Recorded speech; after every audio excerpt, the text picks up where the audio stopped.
What's going on, fam? What's going on? Man, this is another lovely day to be alive, man. And welcome back to another edition of Rebuke All Devils Radio, 107.7, home of the truth. And man, when I saw this story, I said, man, I can't wait to share it with my viewers, man, because a lot of times when you think about Pennsylvania, you know what I'm saying, in Penn State, this is what you think about. Roll that clip. Welcome to Fox Weather Philly. This is a blizzard update. I'm meteorologist Kathy Orr with meteorologist Drew Anderson, and we have a storm. Yeah, we have not seen this much snow area-wide in a decade. Yeah. Now watch this. Meanwhile, more than a dozen current and former Penn State students accused of doing more than studying in college. Attorney General Dave Sunday says they were trafficking cocaine across the multiple states. 13 have been arrested. Police searching for one more. CBS 21's Andrew Klein is in State College tonight with how this case got blown open. It was dubbed Operation Drugs Unlimited. Today, Attorney General Dave Sunday announcing that students from Penn State brought cocaine to the school and sold it from frat houses like this one here behind me, Sigma Chi. Between 2023 and 2024, large amounts of cocaine, kilos, were brought from Philadelphia and New York to State College, where they were cut and packaged for sale primarily to Penn State students. 14 warrants out for the arrests of current and former Penn State students and one father of a former student. The charges surrounding what Attorney General Sunday called an upper-level trafficking organization in State College. This was a coordinated and organized cocaine trafficking operation with regular trips to those source cities and large amounts of cocaine being brought back to these fraternities. Charging documents list Thomas Robinson as the ringleader from Delta Upsilon, with Robinson's father being arrested for his alleged attempt to conceal evidence using a safe.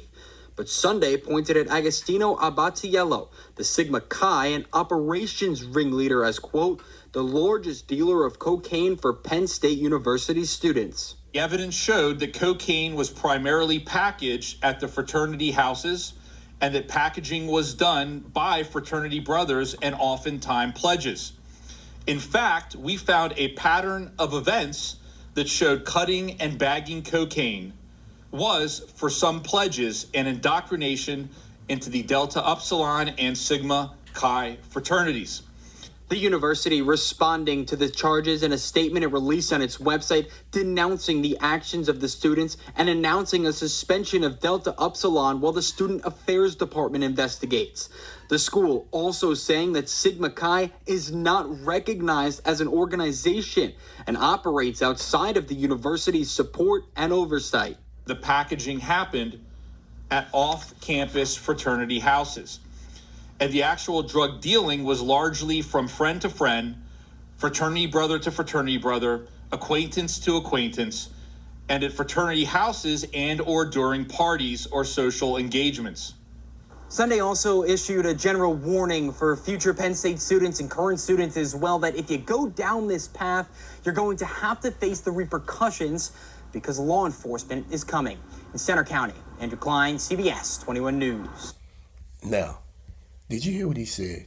He said that they was going back and forth bringing the dope back to the college, right? Now,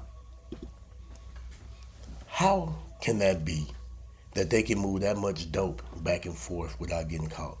I tell you why, because they look just like this. This is why they can move that much dope and not get pulled over by the troopers. Why troopers and highway patrolmen target people that don't look like this. While they got somebody on the side of the road that don't look like that searching through their belongings, looking for drugs, people like this with kilos of cocaine pass right by them, And they did have the complexion for the protection until they got popped. You know what I'm saying? They got real sloppy, but the real thing is how they turned the frat house into a trap, selling dope on school grounds, the campus, and they turned a lot of people, sons and daughters, into dope heads, I was sitting up there listening to that man. To be moving kilos, that means you have to have a customer base. So how many students got hooked on the cocaine that they was bringing and that they was dealing? How many of the students' grades start falling down and their parents start noticing the difference in their behavior as a result of the drugs that they was getting from Thomas Robinson and his crew? YouTube, do y'all think these wealthy college students are going to see any kind of prison time? Or do you think even after getting popped for moving kilos of cocaine, they're going to get a bail and they still have the complexion for the protection and they will use their white privilege get out of jail free card? What do y'all think? Drop them comments down below and I'll catch y'all on the next episode. Peace.